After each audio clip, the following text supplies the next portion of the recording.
کوئی یقین کرنے کو تیار نہیں.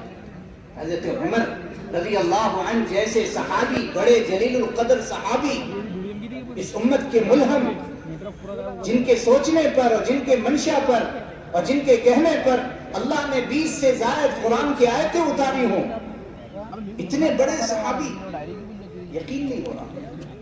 اور اعلان کر رہے ہیں اگر کوئی کہے گا کہ محمد صلی اللہ علیہ وسلم کا انتقال ہو گیا تو میں اس کی گردن اڑا دوں. ان سب کے باوجود جو اس وقت کی موجودہ امت تھی، آپ کے ساتھی تھے، انہوں نے وہ سارے دن اور وہ سارے حالات دیکھے، لیکن جو آپ صلی اللہ علیہ وسلم کی فکر تھی، جو آپ کا غم تھا، جو آپ کی محنت تھی، جس کے لیے آپ نے محنت کیا تھا، کوشش کیا تھا، اور جس محنت کے لیے اللہ رب العزت نے اپنے حبیب حضرت محمد صلی اللہ علیہ وسلم کو مبعوث فرمایا تھا، اللہ نے وہ ساری فکریں ایک امتی ابو بکر صدیق رضی اللہ عنہ کے اندر منتقل کر دی تھی. منتقل کر دی تھی. ابو بکر صدیق رضی اللہ عنہ آپ صلی اللہ علیہ وسلم کے وصال کے بعد جو سب سے پہلا کام کیا ہے، سب سے پہلا کام وہ مدینے کو خالی کیا ہے. سب کے سب نکلے، سب کے سب نکلے، سب کے سب. جبکہ اگر سوچا جائے اور ذہن دوڑایا جائے تو ہر کوئی یوں کہے گا کہ زیادہ مفید تو مدینے میں رہ کر دفاع کرنا تھا، حالات کو دور کرنا تھا. جو بھی ارتداد تھا، جو بھی انکار تھا، وہ سب یہاں مدینے میں رہ کر کے کرتے. مدینے کو کیوں خالی کرایا؟ کیا وجہ تھی؟ کیا وجہ تھی؟ اس سے پتا چلا کہ ابو بکر صدیق رضی اللہ عنہ نے اس امت کو دوبارہ ایک زندگی دی. دوبارہ ایک زندگی. حضرت عثمان غنی رضی اللہ عنہ جیسے صحابی، ان کی زبان پر بھی یہ آ گیا تھا.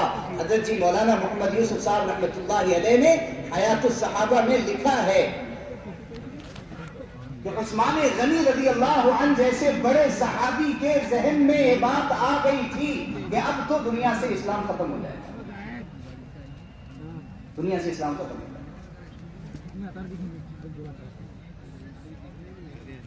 جو اسامہ رضی اللہ عنہ کا لشکر نکلا ہے، ان کی امارت میں، ان کی ذمہ داری میں، اور اس میں بڑے بڑے صحابہ اور جو سفر کرتے ہوئے آگے بڑھے ہیں، حضرت جی مولانا محمد یوسف صاحب رحمۃ اللہ علیہ کے بیان میں ملتا ہے.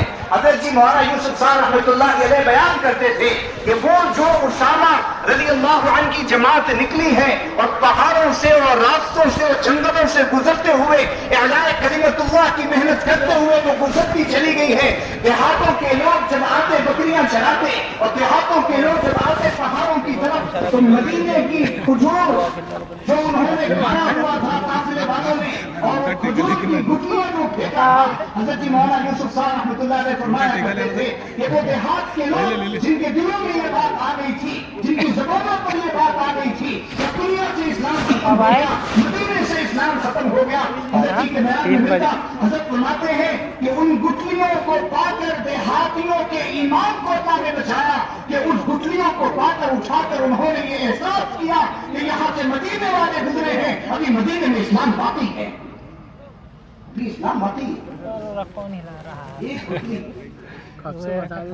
دوبارہ اسلام میں وہ عمران وہ چل گئے، بولے ہم آتے بلا کے تو یہاں بیٹھ شاہ رخ فیضان کو بیٹھا میں آئی نہیں بلائیں گے تو میرا جھونپڑی بھی لے جائے گا، کیا بولتے بس ان کے پاس منڈپ سے ادھر لے جائے گا. جو آپ صلی اللہ علیہ وسلم کے اشاروں پر، آپ کے حکم پر ہر لمحہ ملکوں میں دکھتا رہتا ہے. پوری دنیا میں ماشاءاللہ جماعتوں کی محنت اور نقل و حرکت، اور ماشاءاللہ علماء سال کے لیے نکل رہے ہیں، دوسرے سال کے لیے نکل رہے ہیں. حضرت جی مولانا الیاس صاحب رحمۃ اللہ علیہ، آپ نے کیسی محنت کی، کتنی دعائیں مانگی،